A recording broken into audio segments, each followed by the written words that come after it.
दहिसर पश्चिम स्थानकजवळचा सर्वात सुंदर आणि जुना परिसर म्हणजे म्हात्रेवाडीमधील काळसेकरवाडी. या वाडीला लाभला आहे तो साक्षात दत्तदेवांचा सहवास आणि भक्तीचा समृद्ध वारसा. वयाची 94 वर्ष पूर्ण केलेल्या आठवले काकींच्या आयुष्याचा मोठा भाग याच काळसेकरवाडीत व्यतीत झाला. त्या जुन्या आठवणी सांगताना म्हणतात, मी आले तेव्हा इथे घरही मिळत नव्हती. त्या काळी नदीला आलेला पूर 2-3 वेळा काळसेकरवाडीपर्यंत पोचला होता. भावदेवी मंदिराकडे जायची भीती वाटायची, कारण आजूबाजूला माणसांची वर्दळच नसायची. आजचा गजबजलेला परिसर आणि तेव्हाची काळसेकरवाडी या दोन्हींची तुलना केली तर काळ किती बदलला आहे याची जाणीव होते.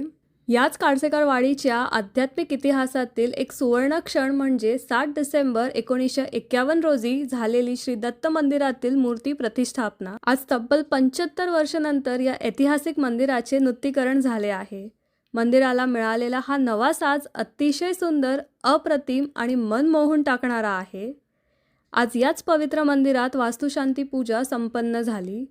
कधी कोणाच्या स्वप्नात साक्षात गिरणाराचे दत्तदेव आले होते आणि आज तेच दत्तदेव आपल्या डोळ्यांसमोर या सुंदर मंदिरात साक्षात विराजमान झाले आहेत. थेंब थेंब साचले की त्याचा सागर होतो. अगदी त्याचप्रमाणे या मंदिराच्या नूतनीकरणासाठीही थेंब थेंब योगदान देत अनेक हात पुढे आले आणि आज त्या सर्वांच्या प्रयत्नांचा एक सुंदर भव्य असा सागर आपल्या डोळ्यांसमोर उभा राहिला आहे. मंदिराच्या नूतनीकरणासाठी अनेकांनी अनेक स्वरूपात आपले योगदान दिले. कुणी आर्थिक मदत केली, कुणी प्रत्यक्ष कामात हातभार लावला, तर कुणी आपल्या परीने सेवा केली. या कार्यात सहभागी झालेल्या प्रत्येक व्यक्तीचे आणि प्रत्येक भक्तांचे मनपूर्वक आभार. विशेष आभार मानावेसे वाटतात ते मॅडम राजदक्ष, श्रीमती अलका दत्तार, श्री प्रणय तीर्थकर, श्री विवेक राणे आणि श्रीमती कृतिका तावडे यांचे.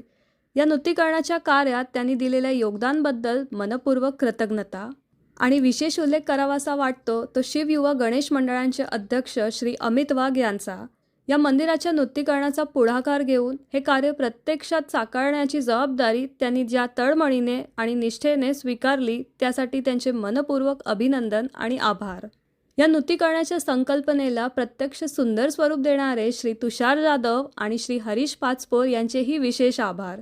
त्यांच्या मेहनतीमुळे आणि कौशल्यामुळे मंदिराचं आज हे सुंदर, मनमोहक आणि भक्तिमय रूप प्राप्त झाले आहे. या पवित्र मंदिरातून श्री दत्तगुरुजींची कृपादृष्टी सदैव सर्वांवर राहो. प्रत्येकाच्या आयुष्यात सुख, शांती, समाधान आणि समृद्धी लाभो आणि ही दत्तभक्ती अशीच पिढ्यानपिढ्या अखंड तेवत राहो. श्री गुरुदेव दत्त.